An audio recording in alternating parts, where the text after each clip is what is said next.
सिंह राशि के जातक जो कि अदम्य साहस, हिम्मत, धैर्य, शक्ति और ज्ञान से परिपूर्ण। कारण आपकी राशि का जो स्वामी है सूर्य, वो राजा है। राजा को साहस, शक्ति, ज्ञान अगर नहीं होगा तो वो राजा हो ही नहीं सकता।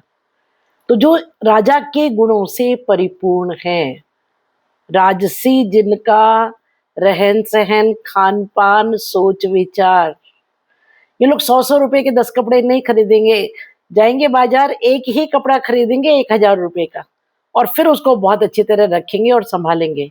इनकी चॉइस हर चीज में राजा जैसी, इनके आचार विचार राजा जैसे, छोटी सोच कभी नहीं होगी इनकी।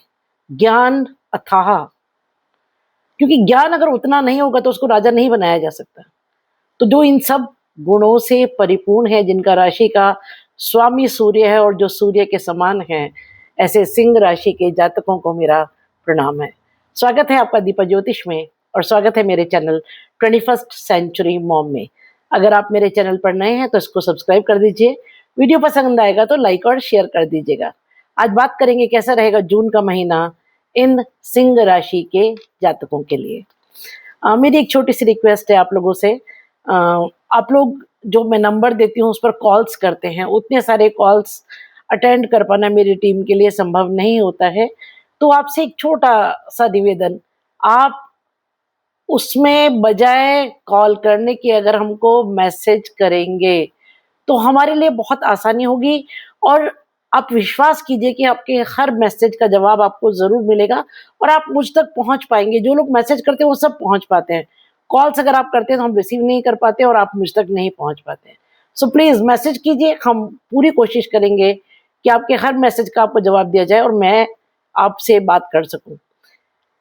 शुरू करते हैं प्रथम भाव से। पहले घर में केतु है, अभी और काफी लंबे समय तक रहेगा। पहला घर हम खुद, लग्न, लग्न का मतलब हमारा शरीर, हमारे सिर के बाल से लेकर के पैर के नाखून तक जो हमारा पूर्ण शरीर है, मतलब हम अंदर से जैसे हैं बाहर से जैसे हैं, हम देखने में कैसे हैं, हमारा आचार विचार कैसा है, खान पान कैसा है, चाल ढाल कैसा है, हम कैसा सोचते हैं, कैसा करते हैं, ये सब है पहला घर यानी लग्न यानी प्रथम भाव। प्रथम भाव में केतु है। देखिए, सिंह राशि में केतु हो या राहु हो तो ग्रहण दोष होता है। जब तक केतु प्रथम भाव में रहेगा तब तक पूरे लंबे समय, अभी है समय और, तब तक विरक्ति की भावना, वैराग्य आपको रहेगा, क्योंकि केतु सेपरेशन है। जिस घर में होगा उस घर से सेपरेट करेगा। आप में से बहुत सारे लोग रिक्वेस्ट बोलते हैं, लिखते हैं कि मैडम आप हमारी क्लासेस लीजिए। वो संभव नहीं है, लेकिन मैं अपने हर वीडियो में मैं कुछ सूत्र हमेशा देती हूँ, आप एक डायरी में लिखते जाइए, you will be able to get them all. Ketu विरक्ति, केतु सेपरेशन, केतु विरह, केतु विच्छेद, केतु मोक्ष। जब तक केतु प्रथम भाव में रहेगा तब तक हर पल आपको याद दिलाएगा कि जो कर्म तुम कर रहे हो क्या वो मोक्ष के लायक हैं। आप सेल्फ एनालिसिस करेंगे अपना, अपने कर्मों का, अपने विचारों का, आपने अब तक जो किया है उसके बारे में बार बार ये विचार मन में आएंगे कि जो कुछ मैंने किया कितना सही था, कितना गलत था, मुझे क्या करना चाहिए था, क्या नहीं करना चाहिए था, आज जो कर रहा हूं क्या वो सचमुच में सही है, क्या वो मुझे मोक्ष तक लेकर के जाएगा। ये विचार बार बार मन में आएंगे और तब तक आते रहेंगे जब तक केतु प्रथम भाव में है। केतु स्पिरिचुअलिटी है, केतु आइसोलेशन है, एकांत, एकांत है केतु। उसके अलावा रिसर्च है केतु, अध्यात्म है केतु, केतु शिखर है, शिखा है। जिन लोगों का केतु अच्छी स्थिति में नहीं है, मैं हमेशा रेमेडीज लास्ट में बताती हूँ, पर अभी याद है तो पहले ही बतला देती हूँ, उनको शिखा जरूर रखनी चाहिए। आजकल के जो मॉडर्न बच्चे हैं वो जब हेयर कट कराने जाते हैं, तो मैं ऐसा नहीं कह रही हूँ कि आप लंबी चोटी धारण कीजिए, नहीं कर सकते तो कोई बात नहीं, जहाँ शिखा है वहां के बाल थोड़े से लंबे छोड़ दीजिए। अगर आप स्त्री हैं तो हो सके तो चोटी बनाइए। शिखा यानी चोटी बनाना केतु को बहुत हद तक संतुष्ट करता है, साधता है। कारण फैलाव राहु, संकुचन केतु। केतु सेंट्रलाइज्ड अप्रोच है। मैंने एस्ट्रोलॉजी मेरे पिता से सीखी। वही मेरे गुरु थे। उन्होंने मुझे सारे ग्रंथ पढ़ाए ज्योतिष के, लेकिन उसके साथ-साथ जो उनके अपने जीवन भर की रिसर्च थी उसका निष्कर्ष मुझे गिफ्ट में दिया। तो वो ऐसा कहते थे कि देखो, जब हम फैलाव की तरफ जाते हैं तो राहु है, उसी फैलाव को जब हम संकुचन की ओर लेके आते हैं, और केश हमारे सबसे बड़ा एग्जाम्पल है उसका। खुले केश राहु को रिप्रेजेंट करते हैं, बंधी हुई चोटी केतु को रिप्रेजेंट करती है। मुझे नहीं पता आप में से कितने लोगों को इस बात का ज्ञान है, जो भी हमारे क्लासिकल डांस हैं, वो भरतनाट्यम है या कथक है या किसी भी, जो भी क्लासिकल डांसेस हैं, देखिए आप उनमें जो नर्तकी होती है, जो नृत्यांगना होती है, वो चोटी बनाती है, विच शोज कि उसका सेंट्रल पॉइंट पर ध्यान, पूर्ण ध्यान केंद्रित अपनी विद्या पर, अपने ज्ञान पर, अपने नृत्य पर। आप सोचिए अगर उसके बाल खुले होंगे तो आपका ध्यान बार बार उसके बालों पर जाएगा, उसकी मुद्राओं पर नहीं जाएगा। तो केतु कहता है माइक्रो में जाओ, मिनी माइक्रो में जाओ। केतु कहता है एक पॉइंट पर फोकस करो। तो इस समय एक अच्छी चीज क्या होगी सिंह वालों, कि आप अपने जीवन के किसी एक पर्टिकुलर फील्ड पर बेहद बेहद बेहद एकीकृत होकर के एक सेंट्रलाइज्ड अप्रोच, एक मिनी माइक्रो अप्रोच, एक ऐसी जगह जहां आपका पूरा फोकस चारों तरफ से ध्यान हटा के, वो आपकी फैमिली हो सकती है, करियर हो सकता है, आपकी पर्सनल लाइफ हो सकती है, आपकी स्पिरिचुअल लाइफ हो सकती है, जो भी आपकी परम इच्छा है, इस समय आप 100% फोकस, केतु फोकस है, वहां लगा देंगे। और केतु ही शिखर तक लेके जाता है। क्यों लेके जाता है? क्योंकि हम जब किसी भी चीज पर फोकस्ड हो जाएंगे तो वो केतु शिखर तक लेके जाएगा। इस समय एक सबसे अच्छी बात क्या है, केतु मघा नक्षत्र में है, मघा पितृ कृपा को दिखाता है। ये एक ऐसा समय है जब आप जहां भी कहीं फोकस करें, वो तो आप जाने, वो मुझे नहीं पता, पर उस जगह पितृ कृपा से आप शिखर तक पहुंचेंगे। सिंह वालों, जब तक केतु आपके प्रथम भाव में है, अपने घर के ऊपर केसरिया ध्वज जरूर लगाइए। आप में से बहुत सारे लोग फोन करके कहते हैं मैडम हम तो फ्लैट में रहते हैं। आप फ्लैट में बालकनी में लगा सकते हैं, आप बालकनी में लगा सकते हैं। तो अपने घर में केसरिया ध्वज तब तक लगाइए, सिंह वालों को लगाना चाहिए। क्योंकि क्या होगा ना कि तब तक केतु आपको शिखर पर पहुंचाएगा। भले ही ग्रहण दोष है, भले ही केतु शत्रु है सूर्य का, लेकिन जब सिंह राशि में बैठा हुआ है तो इस समय आपके पूरे शरीर पर लग्न पर केतु है। बहुत लंबा हो गया, पहले घर का डिस्कशन मगर जरूरी था। बात करें दूसरे घर की, तो यहाँ कन्या राशि है जिसका स्वामी बुध सूर्य के साथ है 15 जून से, और उसके पहले शुक्र के साथ है 11वें घर में। धन भाव का स्वामी लाभ भाव में। This is a beautiful situation, beautiful. दूसरा घर जहां का वो स्वामी है, दूसरा घर कुटुंब, दूसरा घर धन का संचय, दूसरा घर वाणी, दूसरा घर खान पान। उसका स्वामी बैठा हुआ है 11वें घर में, शुरू में शुक्र के साथ बैठा है और लक्ष्मी नारायण योग बना रहा है। लक्ष्मी नारायण योग का अर्थ है शुक्र लक्ष्मी बुध नारायण, पूर्णता, सुख की प्राप्ति, सुख की पूर्णता, है ना। जब तक लक्ष्मी और नारायण दोनों इकट्ठे नहीं होंगे तब तक सुख की पूर्णता नहीं है। इसका मतलब यह है कि एक ऐसा समय है 1 तारीख से लेकर के 8 तारीख तक का समय, जब धन का बहुत अच्छा खासा आगमन होगा और आप उस धन का मैनेजमेंट भी कर पाएंगे। परिवार में कोई मांगलिक काम, सुख, शांति, प्रेम, सामंजस्य, धन, वैभव, ये सब कुटुंब में होगा। वाणी मधुर रहेगी, आप अच्छा भोजन, अच्छा घूमना फिरना, अच्छा सैर सपाटा, सब कुछ बहुत अच्छे से एंजॉय कर पाएंगे। और उसका जो असली असर होगा वो आपकी मेंटल हेल्थ पर होगा। आपकी मेंटल हेल्थ बहुत अच्छी रहेगी इस समय। उसके बाद 15 जून से सूर्य आ जाएंगे 11वें घर में। सूर्य और बुध मिलकर के बुधादित्य योग बनाएंगे। सरकार से लाभ, पिता से लाभ, यश, पद, मान, प्रतिष्ठा की प्राप्ति, मैनेजमेंट कुछ ऐसा जो आपका नाम चमका दे। सूर्य लग्न का स्वामी 11वें भाव में बुध के साथ, ब्यूटीफुल सिचुएशन।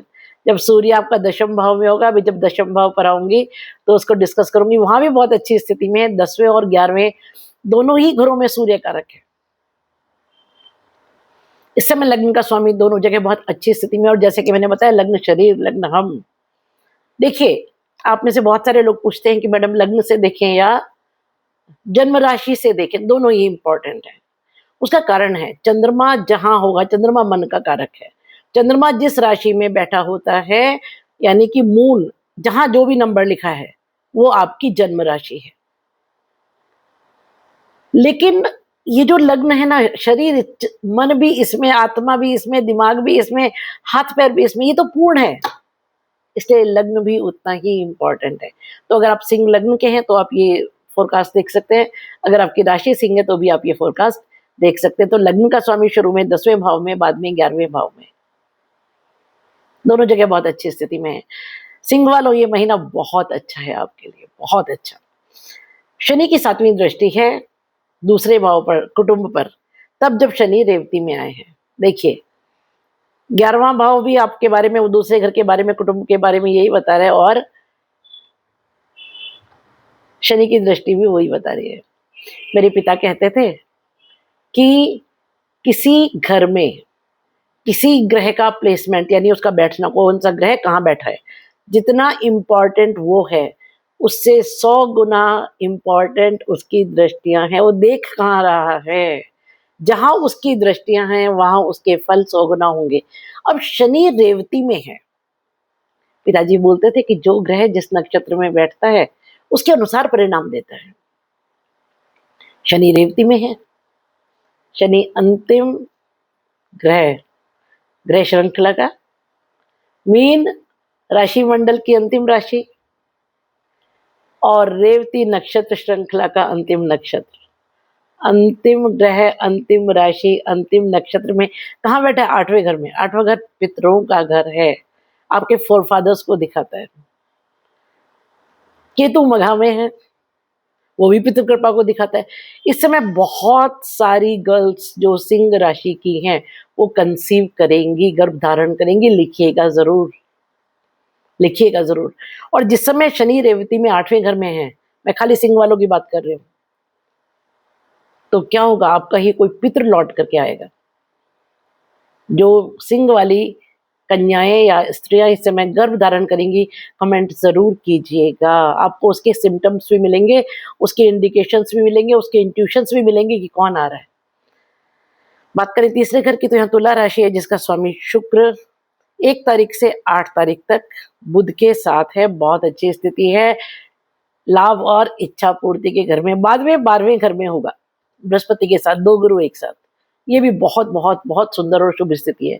छोटे बहन भाइयों के जीवन में कोई शुभ घटनाएं, छोटी यात्राओं से लाभ, कम्युनिकेशन से लाभ, आप अपनी फिजिकल एबिलिटीज को टू द मैक्सिमम लेकर के जाएंगे। मैंने कहा ना, कहीं फोकस चल रहा है, चल रहा है फोकस कहीं, वहां पूरा लगा देंगे आप, पूरा दम खम। जितनी आप में एनर्जी है उसका लास्ट आउंस तक इस समय आप इन्वेस्ट कर देंगे उस जगह पर जहां आपका फोकस है। मैंने कहा ना, वो फोकस कहाँ है वो तो आपको पता है, वो मुझे नहीं पता, पर कहीं तो है जहां आप पूरा दम लगा के, सेंट्रलाइज्ड करके पूरी ताकत को लगा रहे हैं। मंगल 20 जून तक इस घर को देखेगा। तीसरा घर पराक्रम है। मंगल पराक्रम ही तो है, मंगल मेहनत ही तो है, मंगल एनर्जी है, मंगल हमारी धमनियों में बहने वाला रक्त है ना, मंगल वार्मथ है बॉडी की। और तीसरा घर हमारी फिजिकल एबिलिटीज को दिखाता है। तो मंगल जो कारक है उस घर का, जो एक्चुअली फिजिकल एबिलिटीज को परफॉर्म कराता है, वो 20 जून तक तीसरे घर को देख रहा है, विच शोज कि you will be physically fit and fine, और अपनी फिजिकल कैपेसिटीज एंड कैपेबिलिटीज से कई गुना ज्यादा इस समय आप परफॉर्म करेंगे। एक बहुत अच्छी बात है। बात करें चौथे घर की, तो यहाँ वृश्चिक राशि जिसका स्वामी मंगल 20 जून तक स्वराशि। ये महीना बहुत अच्छा है सिंह वालों, टचवुड, बहुत अच्छी बात है। देखिए, चौथा घर भूमि भवन वाहन, चौथा घर माता। काल पुरुष की कुंडली में चौथे घर को जो स्थान दिया गया, नाम दिया गया है, वो है सुख स्थान। हृदय है ये काल पुरुष का। इसका स्वामी जब भाग्य भाव में बैठा होगा, भाग्य से सुख, इस समय जरूर से कोई ऐसा काम होगा जिसमें भाग्य जबरदस्त साथ देगा और उस काम में आपको सक्सेस मिलेगी। देखिए, मेरे पिताजी एक बात कहा करते थे, वो कहते थे कुंडली में कोई एक घर अगर किसी एक चीज को दिखा रहा है तो ध्यान से देखो, बाकी घर भी 100% वही इशारा कर रहे हैं। जरूरत है आपको देखने आना चाहिए। पहला घर भी वही कह रहा है, दूसरा घर भी वही कह रहा है, चौथा घर भी वही कह रहा है कि सुख कहाँ से? भाग्य से। सुख का स्वामी भाग्य भाव में बैठा हुआ है 20 जून तक, और स्वराशि में बैठा है, अपनी राशि में बहुत सुदृढ़ स्थिति में बैठा है। मतलब पूरा दम लग जाएगा। जो लोग इस समय एनर्जी सेक्टर में हैं, जो जमीन की लेबेज में हैं, जो सर्जरी में है, फौज में है, पुलिस में है, स्पोर्ट्स में, उनके लिए बहुत बहुत बहुत गजब समय है, बहुत गजब समय है। बृहस्पति 5वीं दृष्टि से प्रथम भाव को देख, चौथे भाव को देख रहे हैं, सूर्य देख रहे हैं, मंगल 7वीं दृष्टि से 20 जून तक देखेंगे, और 8वीं दृष्टि से 7वीं दृष्टि से 20 जून से देखेंगे, और 20 जून तक 8वीं दृष्टि से देखेंगे। मतलब पूरा महीने मंगल की एक दृष्टि चौथे घर पर रहेगी। Very very very good situation, very good situation. थोड़ा सा सिर्फ माता जी के हार्ट का ख्याल रखिएगा। आप लोग बोलते हैं नेगेटिव नहीं बोलते हो मैडम, तो मुझे ऐसा लगता है एस्ट्रोलॉजी डराने के लिए नहीं है। जब भी कहीं कोई भी आपको सचेत करने वाली बात होती है, कभी मैं उसको अवॉइड नहीं करती हूँ। बस ये चिल्ला चिल्ला के नहीं कहती हूँ मरने वाले होंगे, अभी विनाश होने वाला है, दुनिया खत्म हो जाने वाली है। वो एस्ट्रोलॉजी का पर्पस नहीं है। मेरे पिताजी कहते थे एस्ट्रोलॉजी रेमेडियल साइंस है। आपको पूर्व सूचना दी जाए होने वाली घटनाओं की, अच्छी की भी बुरी की भी, लेकिन डराना नहीं है। मेरी हर वीडियो में मैं थोड़ी सी मधुर भाषा में, थोड़े से सटल वे में बतलाती जरूर हूँ। जैसे अभी चौथे भाव का बता रही हूँ कि माता जी के स्वास्थ्य का थोड़ा सा ख्याल रखिएगा, है ना। और अपनी मातृभूमि पर, पेरेंटल प्लेस पर थोड़ा सा लड़ाई झगड़े से बचिएगा, क्योंकि मंगल क्रोध भी है, मंगल सेनापति भी है ना। बात करते हैं 5वें घर की। तो 5वें घर में धनु राशि है, जिसके स्वामी बृहस्पति 12वें घर में है, 2 जून से उच्च हैं, उदित हैं, मार्गी हैं, अतिचारी हैं, और पुनर्वसु में हैं। कर्क राशि के 3 डिग्री 3.20 तक, 3.20 डिग्री तक पुनर्वसु नक्षत्र आता है। तो कर्क राशि में जब तक 3.20 डिग्री तक पहुंचेंगे बृहस्पति, तब तक वो पुनर्वसु में रहेंगे, उसके बाद नक्षत्र परिवर्तन करेंगे। तो अभी उच्च हैं बृहस्पति 12वां घर क्या है? विदेश, खर्चा, कोर्ट कचहरी, हॉस्पिटल, अनाथाश्रम, charity, multinational companies, import export, ये है 12वां घर। अब जब 5वें घर का स्वामी यहाँ बैठा होगा तो संतान विदेश जाएगी। एजुकेशन के लिए जो लोग विदेश में ट्राई कर रहे हैं उनके लिए बहुत अच्छा समय है। जो लोग, ये 5वां घर प्रेम प्रसंग है, विद्या है, बुद्धि है, संतान है, हमारे जीवन का पूर्ण उत्थान है। जो लोग इस समय विदेश जाने का सोच रहे थे, विदेश सेटलमेंट का सोच रहे थे, जिनके डॉक्यूमेंटेशन में कोई प्रॉब्लम आ रहा था, उनके लिए ये बहुत अच्छा समय, क्योंकि शुक्र भी 8 जून से लेकर महीने के अंत तक 12वें घर में होंगे, 5वें घर के स्वामी के साथ। 5वें घर पर शनि की दृष्टि है, केतु की दृष्टि है, सूर्य की दृष्टि है, बुध की दृष्टि, और 1 तारीख से 8 तारीख तक शुक्र की दृष्टि है। ये एक ऐसा समय है जब संतान की तरफ से शुभ समाचार। उसके अलावा एक चीज और है कि बुध और शुक्र की दृष्टि जब यहाँ होगी तो लक्ष्मी नारायण दृष्टि। हालांकि सूर्य के साथ साथ केतु और शनि भी इस घर को देख रहे हैं, तो थोड़ा सा प्रेम प्रसंगों में और संतान के साथ मतभेद हो सकता है ना। थोड़ी सी वाणी कठोर हो सकती है कुछ बातों को लेकर के।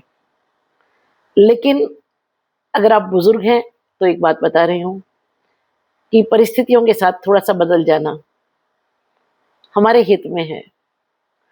जो समय 50 साल पहले था वो 25 साल पहले नहीं था, और जो 25 साल पहले था वो आज नहीं है। प्रेम प्रसंगों में भी थोड़ी सी कहन सुनन हो सकती है, क्योंकि विपरीत दृष्टियां हैं, है ना। शनि और सूर्य आपस में शत्रु हैं और एक ही भाव को देख रहे हैं। केतु और सूर्य आपस में शत्रु हैं और एक ही भाव को देख रहे हैं। तो सिद्धांतों को लेकर के मतभेद, विचारों को लेकर के मतभेद थोड़ा सा हो सकता है, पर कोई बड़े इश्यूज नहीं होंगे, कोई बहुत बड़ा लड़ाई झगड़ा ऐसा कुछ भी नहीं है, क्योंकि पंचम भाव का स्वामी शुक्र के साथ है और बहुत अच्छी स्थिति में पुनर्वसु नक्षत्र में है। तो बहुत अच्छे फल, संतान से शुभ समाचार, एजुकेशन को लेकर के कुछ बहुत अच्छी प्रोग्रेस। और एक चीज और है, पांचवा घर हमारा पूर्व जन्म भी है। पूर्व जन्म के पुण्यों का फल इस समय आपको मिलेगा। ये हमारे जीवन के पूर्ण उत्थान को दिखाता है। और बृहस्पति सबसे विशाल ग्रह हैं। जीवन का उत्थान विशालता की ओर जाएगा, एनलार्जमेंट। एनलार्जमेंट वैसे भी 12वां घर क्या है? एग्जिट है, पूरा ब्रह्मांड है ना। दशम भाव आसमान भाव है, पर 12वें घर का एग्जिट का मतलब पूरा ब्रह्मांड, 14 के 14 लोग, है ना। तो 12वां घर सबसे विशाल घर है, जहां से एग्जिट का मतलब हम कहीं भी पूरे ब्रह्मांड में घूम सकते हैं। तो उससे ज्यादा विशाल और क्या होगा जब बृहस्पति वहां होगा, तो विशालता प्रदान करेगा। संतान के केस में, प्रेम प्रसंगों में, जीवन के पूर्ण उत्थान में, एजुकेशन में, स्काई इज द लिमिट। आप कहाँ तक सोच सकते हैं, कितना आगे तक जा सकते हैं, कितना अच्छा कर सकते हैं, आपकी उम्मीदों की, आपके ख्वाबों की लिमिट क्या है, वो टेस्ट करेगा बृहस्पति कि दौड़ो कितना दौड़ सकते हो, उड़ो कितना उड़ सकते हो। बात करें छठे भाव की, तो यहाँ मकर राशि है, जिसका स्वामी शनि 8वें भाव में बैठा है।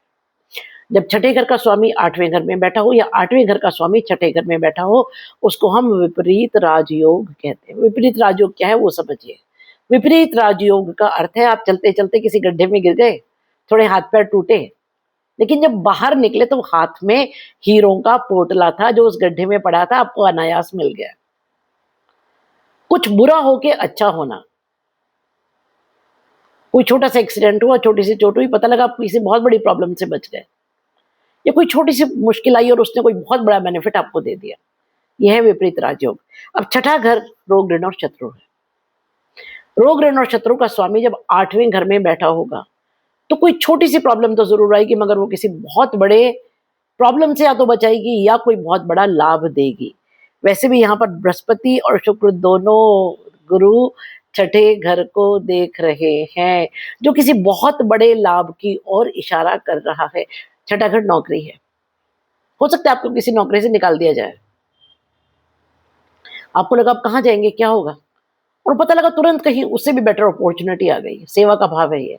कोई ट्रांसफर, कोई प्रमोशन, चेंज ऑफ जॉब, या आपको नौकरी से निकाल दिया और आपने खुद का काम शुरू कर लिया।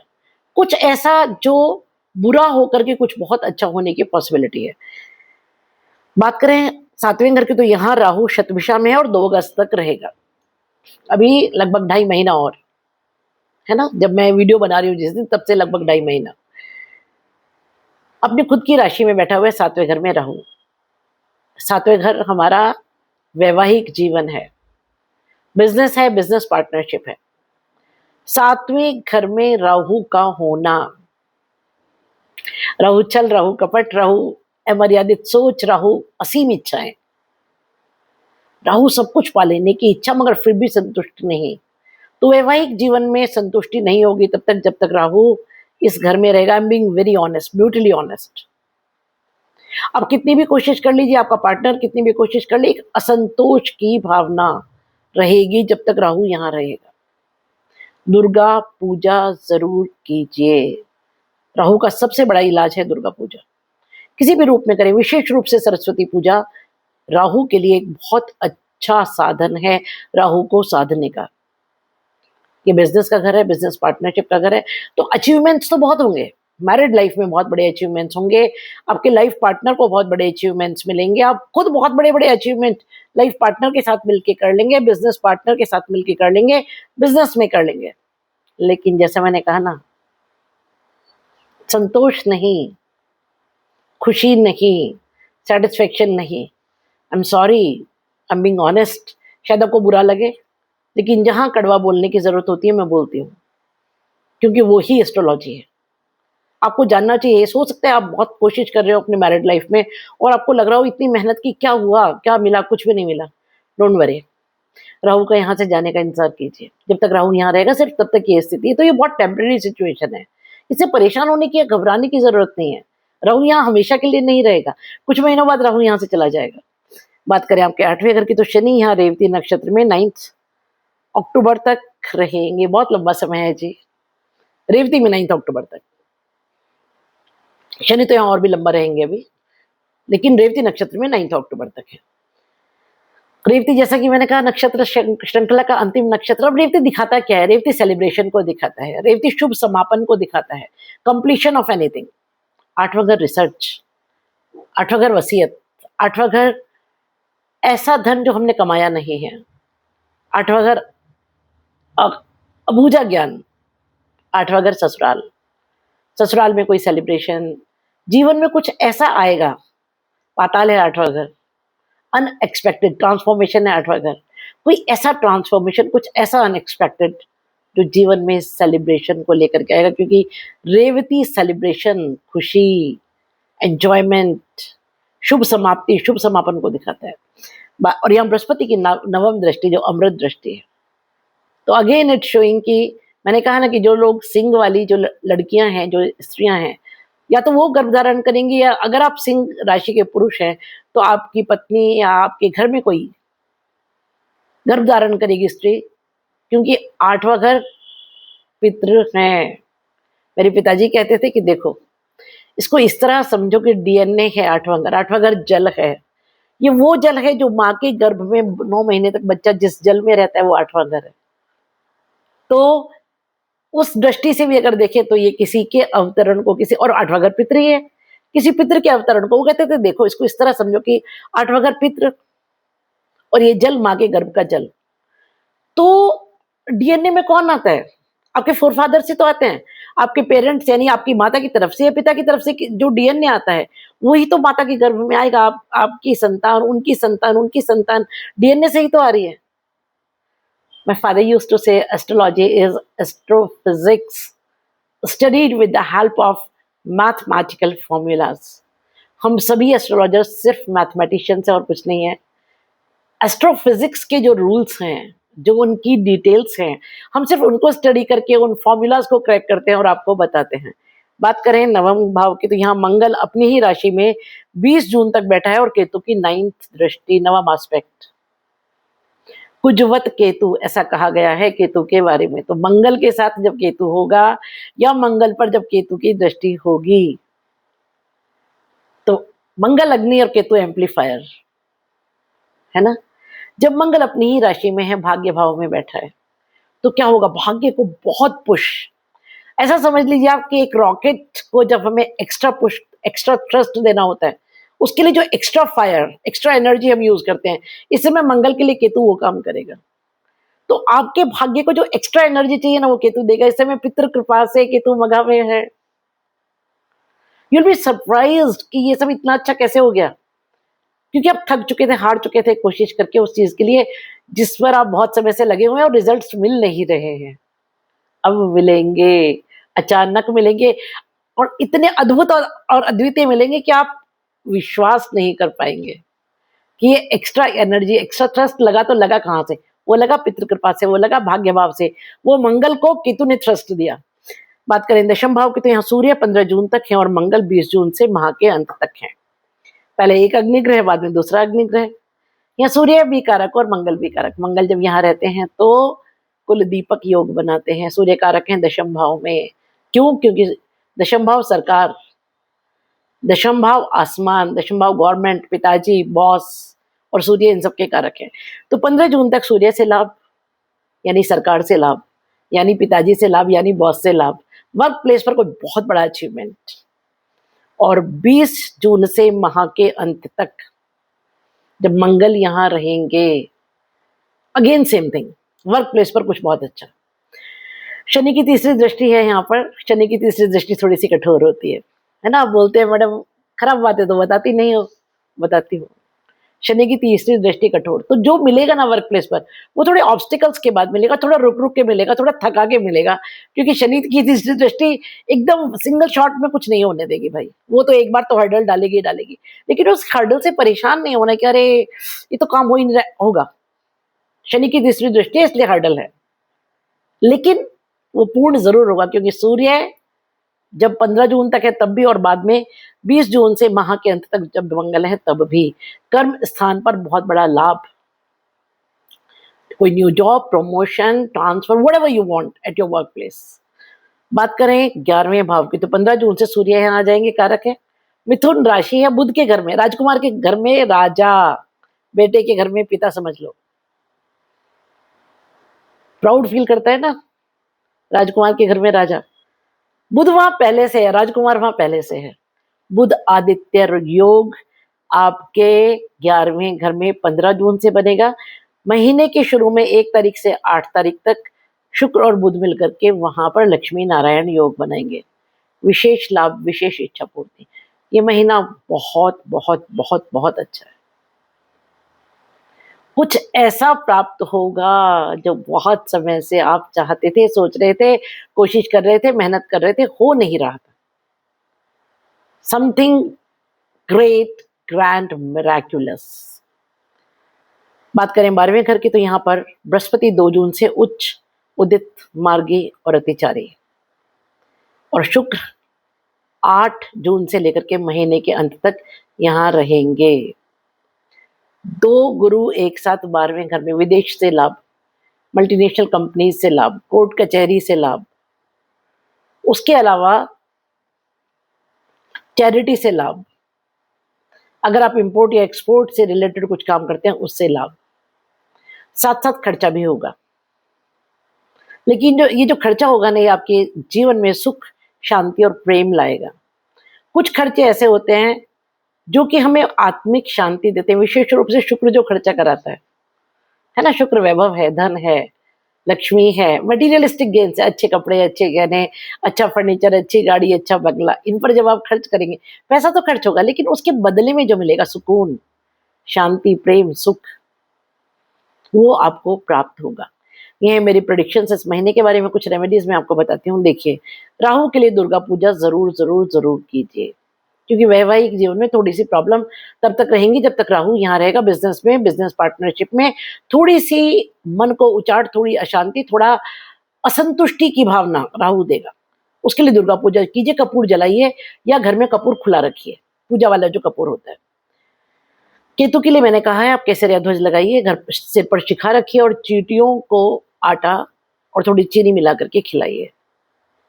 उसके अलावा बाकी सभी प्लैनेट्स की पोजीशन बहुत अच्छी है, बाकी कुछ करने की जरूरत नहीं है। सूर्य क्योंकि आपकी राशि का स्वामी है, सूर्य को जल आपको पूरी जिंदगी देना चाहिए अपने लग्न को स्ट्रांग बनाने के लिए, शरीर को, मन को, आत्मा को स्ट्रांग बनाने के लिए।